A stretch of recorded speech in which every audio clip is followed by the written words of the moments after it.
ಕಾರವಾರದ ಕಾಳಿ ಸೇತುವೆ ಕಾಮಗಾರಿ ಸ್ಥಳದಲ್ಲಿ ಬೆಂಕಿ ಅವಘಡ, ಕಾರ್ಮಿಕರ ತಾತ್ಕಾಲಿಕ ಶೆಡ್ ಸಂಪೂರ್ಣ ಭಸ್ಮ.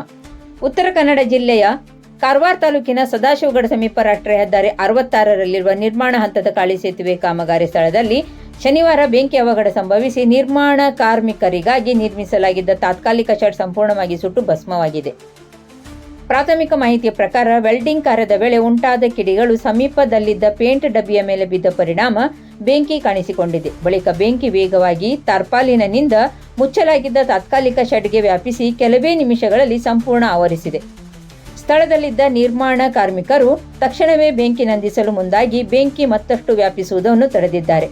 ಘಟನೆಯಲ್ಲಿ ಯಾವುದೇ ಪ್ರಾಣಹಾನಿ ಅಥವಾ ಗಾಯಗಳಾಗಿಲ್ಲ. ಆದರೆ ಶೆಡ್ನೊಳಗೆ ಇರಿಸಲಾಗಿದ್ದ ನಿರ್ಮಾಣ ಸಾಮಗ್ರಿಗಳು ಹಾಗೂ ಇತರ ವಸ್ತುಗಳು ಬೆಂಕಿಗೆ ಆಹುತಿಯಾಗಿವೆ. ಗಮನಾರ್ಹವಾಗಿ ಕಾರವಾರ ಗೋವಾ ಸಂಪರ್ಕ ಕಲ್ಪಿಸುವ ಪ್ರಮುಖ ಕಾಳಿ ಸೇತುವೆ 2024ರ ಆಗಸ್ಟ್ನಲ್ಲಿ ಸುರಿದ ಭಾರೀ ಮಳೆಯಿಂದ ಹಾನಿಗೊಳಗಾಗಿತ್ತು. ಅದರ ಬದಲಿಗೆ ಹೊಸ ಸೇತುವೆ ನಿರ್ಮಾಣ ಕಾಮಗಾರಿ ಪ್ರಗತಿಯಲ್ಲಿದ್ದು ಕಾರ್ಮಿಕರ ವಸತಿಗಾಗಿ ತಾತ್ಕಾಲಿಕ ಶೆಡ್ ನಿರ್ಮಿಸಲಾಗಿತ್ತು. ಬೆಂಕಿ ಅವಘಡದ ನಿಖರ ಕಾರಣ ಹಾಗೂ ಹಾನಿಯ ಪ್ರಮಾಣದ ಬಗ್ಗೆ ಅಧಿಕಾರಿಗಳು ಇನ್ನೂ ಅಧಿಕೃತ ಮಾಹಿತಿ ನೀಡಿಲ್ಲ. ಹೆಚ್ಚಿನ ಮಾಹಿತಿ ನಿರೀಕ್ಷಿಸಲಾಗಿದೆ.